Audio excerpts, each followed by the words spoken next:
In the most anticipated game of the opening round, Maryland Eastern Shore turned defense into offense to control Morgan State. Oh yeah, it's Locked on HBCU. Play my music. You are Locked on HBCU, your daily podcast covering HBCU sports. Part of the Locked On Podcast Network, your team every day.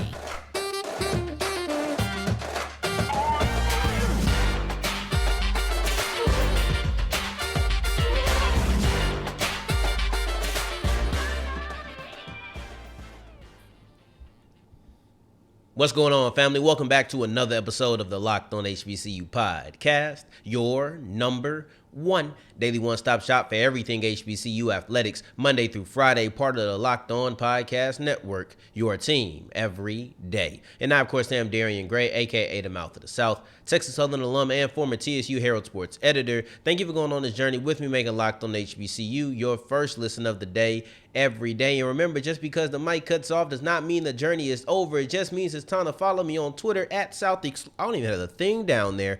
Oh, Lord, what you know. But time to follow me on Twitter at South Exclusives.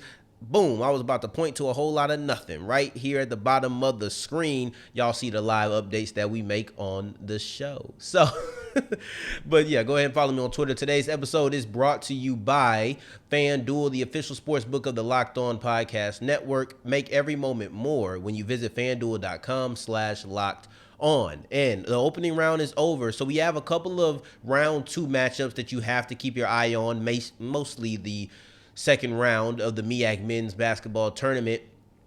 But in the first round, Maryland Eastern Shore pulled off the clean sweep of Morgan State, both on the women's and the men's side. The men's basketball team was able to control this game by turning defense into offense. I know, surprise, surprise, Maryland Eastern Shore wins a game in the tournament by playing exceptional defense. Forgive me if that wasn't something that shocked me to my core if I knew they were going to win.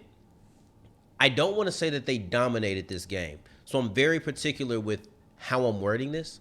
To me, it's a control factor because it was a 16-point victory and the score told the story. You know, sometimes, because it was a good game. Like, I don't want to get that confused. This was a good game between Maryland Eastern Shore and Morgan State. It was the game I was looking for more than anything else, and I don't think that it disappointed as far as competitiveness. But the 16-point margin of victory told the story. A lot of times when you have a good game and there's a score similar to this, you'll hear people say, oh, the score didn't tell the full story. Yeah, this one did, because there was no doubt of who the better team was last night. There was absolutely no doubt when watching the game. You could tell pretty much from the start who the better team was. Now, Morgan State made it interesting because on various occasions, Morgan State would eat into a lead. Once Maryland Eastern Shore got ahead, it was just a repeated cycle of Morgan State eating away the lead from about 15-ish to a little less than double digits, and then the lead gets built right back up. It's basically like Morgan State was in a hole. They continued to climb out, and right when they started to poke their head out, they fell right back to the bottom. That's exactly to me, that's a great analogy of what this game was. Pretty much, I want to say, let's just say the whole second half, but I want to say late in the first half too. That was the repeated cycle that you would see. But how were they able to get here? Well, actually, they first were able to build up that lead late in the game with about 5 minutes left. They built up to a 12, 14-point lead, and then everybody just went scoreless, and people just stopped scoring the ball. So that good defense that we know that they provide kept Morgan State scoreless. But of course, it worked both ways, but the lead doesn't go down. If you both can't score, the lead stays where it is. And then they were able to add a couple of buckets. So Maryland Eastern Shore wins this game by 16, and it showcases perfectly that they were the better team. They were able to do this by turning their exceptional defense into offense. Sometimes they have some struggle scoring the ball, admittedly, right? They're not one of the best offenses in the MEAC, and now we're talking about Maryland Eastern Shore, specifically when we say the Hawks. They're not the best offense. They're one of the lower ranking offenses when it comes to scoring totals. However, they're also one of the most dominant defenses. They're also they are the highest team in steals. that pressure defensively on last night's game was able to turn into offense because you get fast break points. You had 26 points off of turnovers. Meanwhile, you look at Morgan State. Morgan State only had 26 points in the paint altogether. So that was another big difference, points in the paint. But a large percentage of that for Maryland Eastern Shore came from their ability to get steals, their ability to run in transition. And they always had numbers. Even when they missed a shot, they typically had enough numbers to get a rebound and put it back up, get a putback. This was just a dominant defensive performance that you might not have been able to see. I don't want to call it, let me not call it dominance, because I'm trying to avoid saying that word.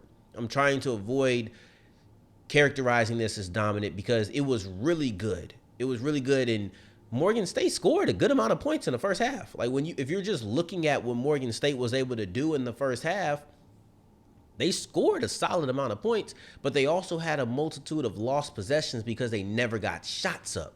So it's different. Isaiah Burke did his thing. He scored some points, but overall it never mattered. It never amounted to anything because you always had the pressure of Maryland Eastern Shore. Even when they weren't getting steals, they were just playing good fundamental defense and being able to get into passing lanes, taking away options, just causing a lot of confusion, and that's what won them the game. And I know you're probably not surprised by this. Neither am I. If I had to guess how Maryland Eastern Shore won any game, doesn't matter who they're going against. If you just say, hey, Maryland Eastern Shore won, Mouth of the South, what do you think they did well? I'm going to say defense, and then defense. I might say shooting defense. I might say forcing turnovers. And I might say overall defense because I know that's their bread and butter. So it doesn't surprise me that's how they won this game. And the Maryland Eastern Shore Hawks were able to knock off the Morgan State Bears, but I'm not a broken record. I'm not recapping this right here. I'm actually previewing what's coming up because on the women's side, Maryland Eastern Shore knocked off Morgan State. The result was the same, but the circumstances around the game were significantly different, and we'll discuss it as we continue with Locked on HBCU. Before we get into that, however, today's episode is brought to you by FanDuel, the official sports book of the Locked On Podcast Network. Basketball season is coming to a close, the regular season is coming to a close. You have the playoffs that you should put some money down on. I actually got into a really good debate with my friend today, so this is kind of interesting. Where do you think Miami's going to land? Do you think Miami can make it to the Eastern Conference Finals? Do you think that Philly makes it? Does Philly finally get over that hump and make it to the finals? All of these things are things you can put your money down on at FanDuel, and they have the odds for it. Whether we're talking about MVP odds, playoff odds, finals odds, all of those things. Who's going to win the West? Who's going to win the East? Who's going to be in the play-in game? You can put money down on every single one of these things, but the only place I would ever advise you to put money on it is FanDuel.com/LockedOn. Why? Because that's where you go to make every moment more.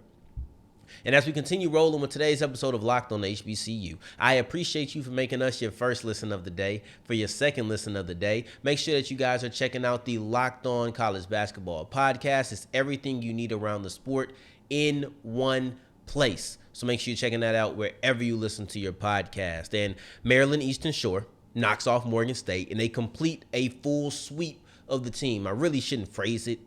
I probably shouldn't phrase it like complete because they didn't complete it with the women's. The women's actually started this whole thing. And part of me wished that these games were just played back-to-back. Just had Morgan State versus Maryland Eastern Shore for the women, then Morgan State versus Maryland Eastern Shore for the men. But I understand that the way the MEAC was scheduling everything, they wanted 1v8 and 2v7 on the same day for the men's and the women's side. Didn't matter who it was. That's just how they wanted to schedule it. And because they scheduled it that way, you missed out on what I thought was a pretty good opportunity to make this a 3-hour affair and just have these two games play back-to-back. So what I will do is I will pick up where they missed the ball. I won't have it be a 3-hour affair. We're going to sit here for 30 minutes. Y'all know how this goes. And we're going to talk about these two games back-to-back. And, you know, my desires aside, I do understand it. But this was the only game that was actually an upset. This game right here, this women's basketball game versus Maryland Eastern Shore and Morgan State was the only game that actually ended up being an upset. Everything else went exactly with the upper seed, exactly the plan. This was one made it, 2 made it, 3 made it, 4 made it on the men's side. On the women's side, 1 made it, 3 made it, 4 made it, 7 made it. And that was I'm a sucker for these, man. I like upsets. That's what I sit here for. I ain't gonna lie. Y'all know me. I love storylines. So at the end of the day, an upset is a significantly better storyline in the first round than just everything being how it was supposed to be. Miss me with that. But anywho, this was a back and forth game as well. They both had runs. This was, in my opinion, this was closer than the other one. The score reflects that as well. Excuse me. But you look at this game, both had runs. Maryland Eastern Shore had a 15-0 run in the second half. That was strong, but the game was close at the end of in the second quarter. But the game was close at the end of the first half because Morgan State rattled off their own 11-3 run. So now you're back in a tight game and you're fighting it out. The defining moment was 7 minutes left in the fourth quarter. We can look at the fourth quarter as a whole, and we will after we look at this stretch. After 7 minutes and 8 seconds, with 7 minutes and 8 seconds left in the fourth quarter, Morgan State scored 3 points. In that three-pointer, because it was the only bucket, that three-pointer came with 10 seconds left. They went 6 minutes and 58 seconds without ever scoring a bucket. That didn't make a free throw, didn't score a bucket. I'm talking about nothing. Nothing, man, because Maryland Eastern Shore, like the men's team, had such suffocating defense. Now, if you ask the Morgan State coach, she'll tell you, well, we had open shots. We had open shots, but they were hesitant. And I don't know what led to them not pulling the trigger. I don't know what led to them being shell-shocked, but I think that if you can't quantify it and you don't have any dog in the race, you would have to give it to the opponent. You would have to acknowledge that the opponent is doing something. Whatever it is, they're doing something to disrupt the timing, to disrupt the comfort, to disrupt the looks that you're getting. You have to give Maryland Eastern Shore some credit. Now, one place I will look at is I think that the aggressiveness of Charlene Shepard at the end of the game was too small. She took 2 shots in that 7 minutes. We'll just go through 7:08, right? The last 7 minutes and 8 seconds of the game. She took 2 shots, missed one, made one. She made the 1 3-pointer. She had 2 turnovers. This was your leading scorer. There's no reason she should have took only 2 shots. That's unacceptable to me. In a moment when you only score 3 points, you're on a drought, you have to feed her.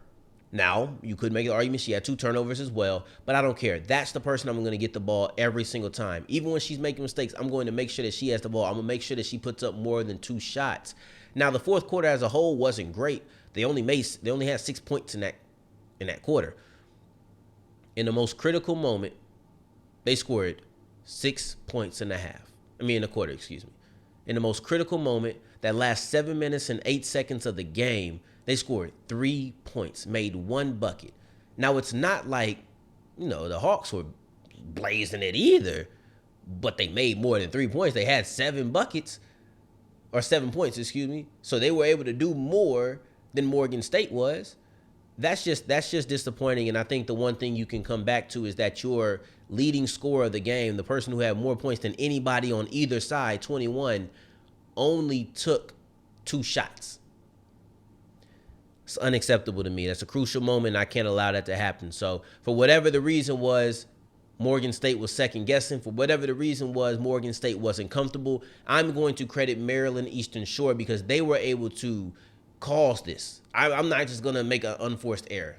Sorry. That's the way I look at it. But those were 2 games that really defined round 1, the Maryland Eastern Shore versus Morgan State kind of mini series, if you want to call it. Those are 2 games that defined the opening round of the MEAC tournament. Going forward, round 2 is going to be crazy. And those 2 games in the men's basketball tournament are the games that I'm looking at more than anything else in round 2 of either tournament as we continue with Locked on HBCU.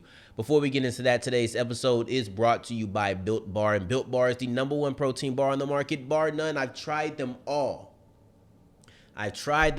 You could drop one in the comments. Tried it. If I haven't tried it, I'll try it. And I can guarantee you, word to Chuck Barkley, I can guarantee, y'all know the word, you, They ain't got nothing on Built Bar because Built Bar is the Swiss Army knife of protein bars. They have so many different uses and they're tasty. I'm talking about covered in chocolate. Have the Built Puff that's filled with marshmallow, covered in chocolate on top of that. All type of goodness that's going to give you flavor. It's going to give you flavor, such flavor that you feel like this can't be good for you. You know what? Anytime you feel like something can't be good for you, 99.9% of times you're right. However, Built Bar is the .1. Built Bar is the gold standard of all protein bars. Delicious, good for you, high in protein, low in carbs, low in fat, low in sugar. A variety of different flavors, multitude of different styles. What do they not have? That's the only thing I don't have an answer for. So go to Walmart, go to Sam's Club, go ahead and get you some Built Bars right now if you need them ASAP, which I would completely understand. But if you want to save a little money, like I like to save money, let's go ahead and use the promo code LOCKED15 at Built.com and you'll get 15% off your offer. That's Built.com and use the promo code LOCKED15. And that's wrapping up today's episode of Locked on HBCU. Tribe, I got a nice little situation for you guys. I think this is a nice little scenario. Let me know if I'm the only one who thinks this is interesting. But the men's and the women's MEAC bracket is the exact same right now. Howard's going to be playing Maryland Eastern Shore. Norfolk State's going to be playing North Carolina Central.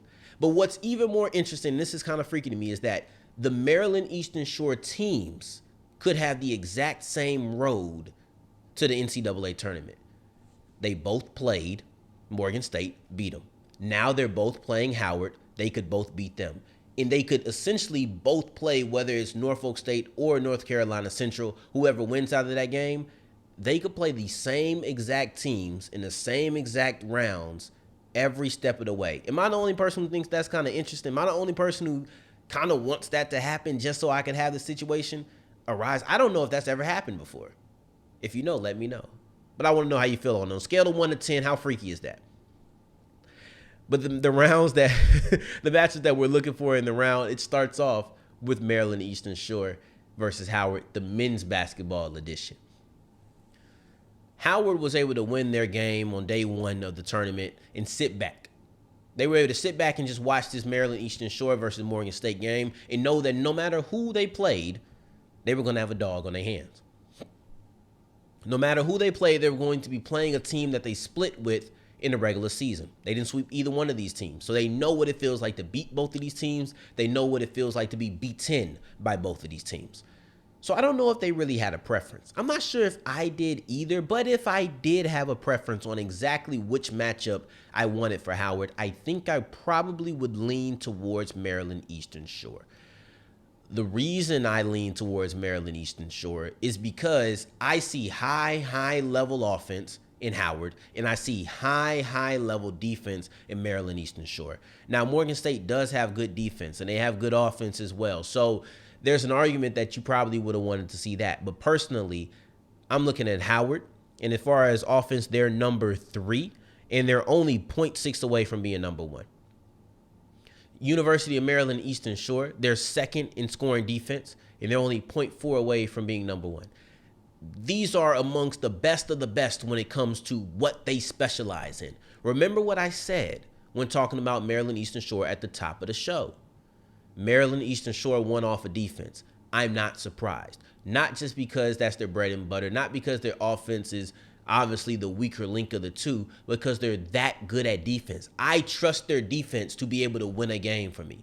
But you're going against Howard. Now, the one place that I feel like they have a big-time advantage is in steals. Howard is loosey-goosey with the ball. Howard be giving it up, all right? I'm just going to be completely honest with you. Meanwhile, Maryland Eastern Shore is exceptional at taking it away. They're exceptional at forcing turnovers, exceptional at getting steals. Once again, reflect back to the top of the show. I told you how often they were able to turn this defense into offense. It wasn't just because they were getting stops, getting rebounds, and getting in transition that way. It's because they were forcing turnovers. They were getting numbers. Even when they missed shots, they had numbers to be able to get a putback. That's what they were able to do well. And now they're going against a team that struggles protecting the ball. They have Howard has the most turnovers in the MEAC. This is their route to win. This is Maryland Eastern Shore's route to victory, in my opinion. Now, when I look at Howard, I don't know if Howard has this obvious category advantage to which they can exploit to get to get to a victory. I don't know if they have that. I think Howard just has to be better. I know that sounds dumb. I know it sounds simplistic, but I think that Howard just has to be the better team because Howard is good at the things that Maryland Eastern Shore is good at stopping. The one thing that they have Maryland Eastern Shore isn't good at stopping is rebounding. Like, Maryland Eastern Shore is not a good rebounding team. They're not good at rebounds. They're not good at block shots. So I would probably try to attack inside a little bit more because they struggle in those two aspects. Is typically a sign of a team that's not the greatest in the paint. I have to sneeze. Can I fight it? Fought it. I feel like if I talked about it, it was gonna. There we go. I kept it out. So if I was Howard, I would do that. That's where I would try to attack. But I don't know if that's the spot you exploit. I don't know if having offensive rebounds and being able to get second chance points is the biggest route to exploitation. I don't think I would describe it that way. For Howard, you're really good at scoring. You're really good at shooting the three.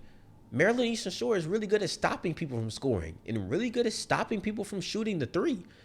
So it's not about finding this hole. It's about just being really good at the things you already know you're really good at and hope that you're just better than them. You have to be the better man.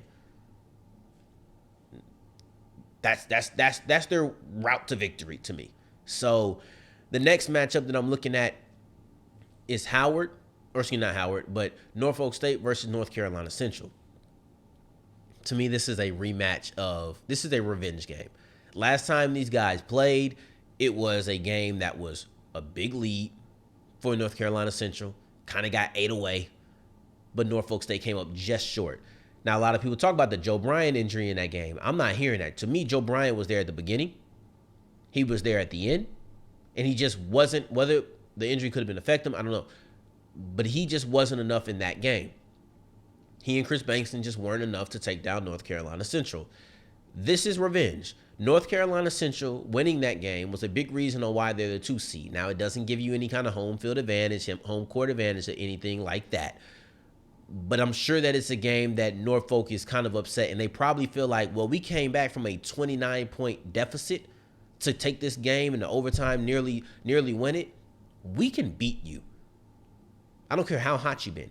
Now, I'm looking at North Carolina Central, who, in my opinion, is the scariest team of anybody. So that's kind of the balance between the two. Which one are you going to take, the scariest team or old reliable, which is Norfolk State? And then lastly, these are 3 teams that I'm just looking at.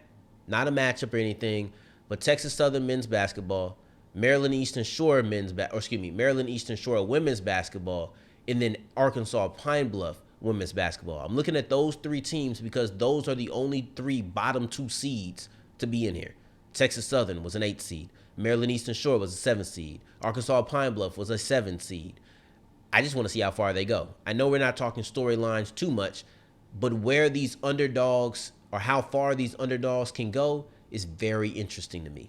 TSU's facing a team that they beat in Alabama A&M. Maryland Eastern Shore, they trying to get their lick back. And last time Howard played them, they smashed them. It was bad. And you look at Arkansas Pine Bluff, they're trying to go up against a team that they split with. So in any situation, they are hoping to beat Alabama State for the first time. I knew I had that mixed up. They haven't beat Alabama State. So the women's basketball side, they're both trying to get their first win over the team that they're facing. Meanwhile, Texas Southern is just trying to continue that momentum. These are things I'll be watching. Obviously, I'll be rooting. I'll have a vested interest, and I'll be rooting for my alma mater. But just objectively, I like underdogs. I like these type of stories. This is the type of Cinderella team we could have. I asked that question, could we have a Cinderella team? Well, I have 3 candidates in front of me, and you'll have to come back tomorrow or Monday, actually, to see if either one of these 3 teams were able to pull off the run and win the SWAC or MEAC title. I appreciate you for making us your first listen of the day every day. For your second listen, make sure you check out Locked On College Basketball for everything you need around the sport in one place, wherever you watch or listen to your podcast. And if you're looking for me in the meantime, in between time, you can find me on Twitter at South Exclusives. Until the next time that we hear each other, family, take care, stay blessed. Peace.